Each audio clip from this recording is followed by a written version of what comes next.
Bonjour, je m'appelle Alexa Cohen et je commence une série de vidéos sur les émotions. Le premier thème étant, ces émotions sont-elles nos amis ou nos ennemis? Alors pour cela, je suis allée voir une définition dans un vieux dictionnaire des années 80 et là je vois trouble du comportement. Aïe aïe aïe.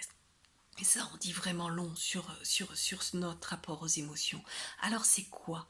C'est quoi cet envahisseur qui pourrait nous faire perdre le contrôle de nous-mêmes?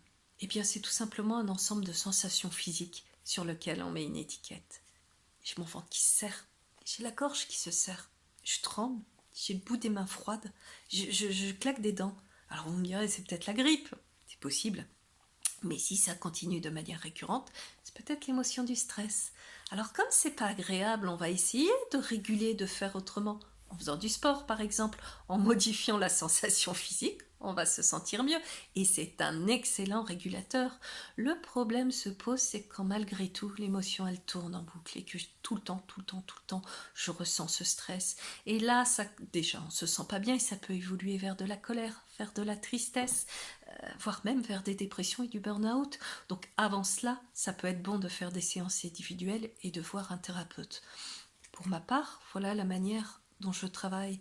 Je commence toujours par un diagnostic du contexte et de l'environnement.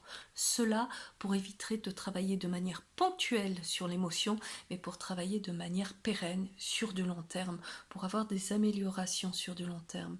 Ensuite, ce diagnostic de l'environnement permet vraiment d'affiner les choses et de s'adapter de personne à personne et d'utiliser la méthode la plus adaptée. Pour ma part, j'ai un panel assez large, j'ai de la PNL, j'ai de l'énéagramme, j'ai des outils d'art-thérapie.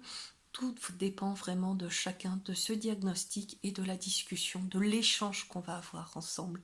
Je ne peux pas vous dire non plus si vous avez besoin d'une séance, de 10 séances, de 5 séances. Ça, je n'en sais rien. Ça dépend de chacun. Il n'y a pas de jugement à avoir. Vraiment. C'est une discussion individuelle. En tout cas, ce que je peux vous dire, c'est que ça fait 25 ans que j'interviens, vers 5 ans que j'interviens avec des groupes, avec de l'individuel, et que j'entends dire c'est efficace, je me sens mieux dans ma vie. Maintenant, ça a changé, ça a été un tournant dans ma vie. Voilà. Alors, j'espère que cette vidéo vous a plu. Si elle vous a plu, n'hésitez pas à mettre un petit pouce, un petit like. Et la semaine prochaine, nous verrons le message positif des émotions. Et oui, toutes les émotions ont un message positif. La colère, la tristesse aussi. C'est à nous de savoir les écouter. Alors, retrouvez tout cela sur mon site internet www.therapiefrance.com. Ce titre parce que j'interviens en visio dans toute la France et pays francophones. Et retrouvez-moi sur mes pages Facebook et Instagram et YouTube, bien sûr. Alexa Cohen, Thérapie France. Eh bien, j'espère encore une fois que ça vous a plu et à très bientôt, j'espère.